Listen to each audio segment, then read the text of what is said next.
Guys, আমি মাত্র তানিয়ার ভিডিওটা আমি ওকে দেখাইছি। দেখানোর পরে ওকে ফোন দিয়ে বলছি যে তোর কাছে এই ফোনটা রাখ, আমি নিয়ে আমার ফোনটা নিয়ে আসি আমার জন্য। কিন্তু ওই দেখি আয়সা ওই ফোনে গান শুনতেছে আর ওর এই অবস্থা। আমি তখন ওকে জিজ্ঞেস করছি তোর কি এই ভিডিও দেখে কষ্ট লাগে? ও বলে যে না, কেন কষ্ট লাগবে আমার ওর জন্য। আর আয়সা দেখি ওর এই অবস্থা। আসলে যারা সত্যিকারই ভালোবাসার বিচ্ছেদ হয়ে কান্না করে তারা কখনই এইভাবে মুখের সামনে ক্যামেরা নিয়ে কান্নার অভিনয় করতে পারে না। ভাই, আমি বুঝি না, একটা মানুষের যখন মানসিক অবস্থা খারাপ থাকে তখন সে কীভাবে ক্যামেরার সামনে কান্না আসে। আমি তো ক্যামেরা মুখের সামনে ধরলেই কান্না কই, উল্টা হাসি পায় আরো। আর ওরে দেখছেন, আল্লাহ, ওই ছোট্ট মেয়েটাকে কিভাবে বুলি করে।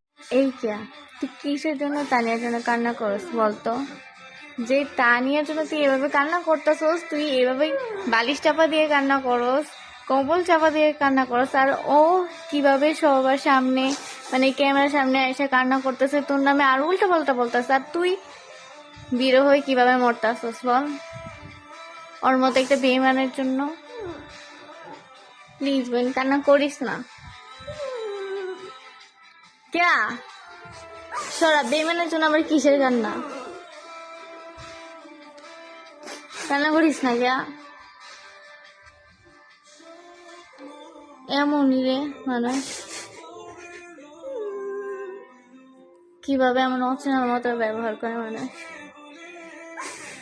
কেয়া কেয়া কান্দিস না কেয়া।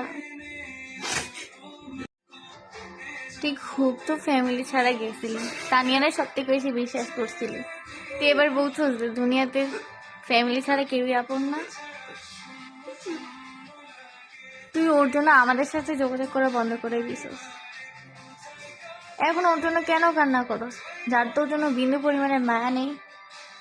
তুই চলে আসার পর তোর একটা বার কল দিয়ে খবর নেয় নাই, কিন্তু ঠিকই ভিডিওতে তোর নামে উল্টা পাল্টা কথা বলে আসছে। প্লিজ বোন, কান্দিস না। জীবনে এরকম কিছু শিক্ষা পাওয়া দরকার। কেয়া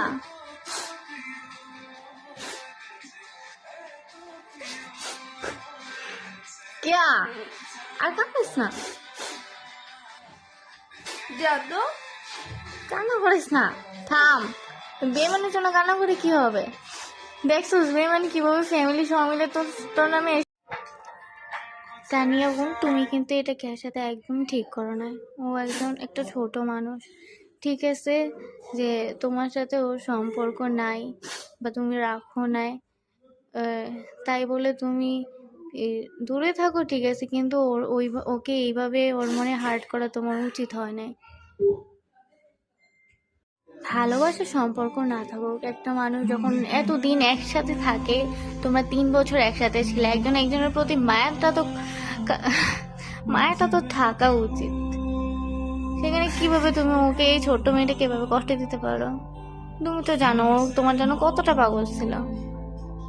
তুমি অন্য মানুষের কারণে ওকে এইভাবে অপবাদ দিলা, অপমান করলা। আর আমি যখন ওরে বলতাম যে এরকম কিছু, ও বলতো যে না, তানিয়া আমাকে এত ভালোবাসে, ওরা এরকম করে, ওরা তানিয়াকে ভুল বোঝায়। কিন্তু তুমি তো ছোট মানুষ না, তাই না? তুমি কিভাবে এমন করতে পারো বলো?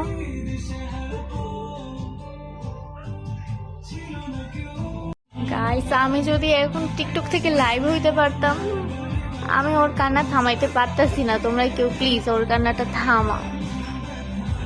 তোমরা যারা সত্যিকারই ভালোবাসা থেকে ঠকছো তারা নিশ্চয়ই খুব ভালো করে জানার কথা যে যেখানে তুমি সঠিক আছো, তারপর যদি অন্য মানুষরা তোমার বিরুদ্ধে এইভাবে কথা বলে, তখন তোমার তর্ক করার মুড থাকে না।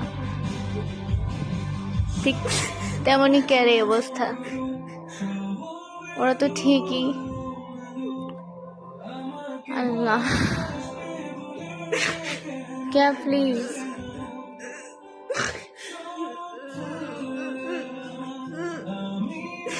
এই খেয়া, তোর কিন্তু আর মারুম। কান্না করিস না। এই খেয়া,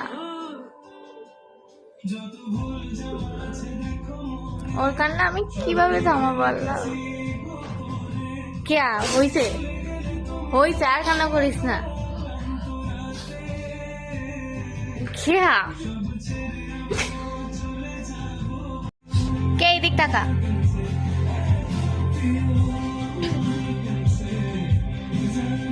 আমি যখন তানিয়ার ব্যাপারে বলতাম যে কে তানিয়া তোকে ইউজ করছে, তখন ও বলতো যে আরে না ও এরকম না। কিন্তু এখন দেখতেছি ও ওর ফ্যামিলি সহ ওকে আর জীবনটাকে, ছোট্ট মেয়েটার জীবনটাকে শেষ করার জন্য, আরো ডিপ্রেশনে ফেলে দেওয়ার জন্য উঠে পড়ে লাগছে। এমনিতেই ওর এখন আবেগী বয়স, তার উপর আবার ও এইভাবে ওকে টেনশন দিচ্ছে, এইভাবে ওকে হার্ট করতেছে। এটা কি ঠিক হচ্ছে?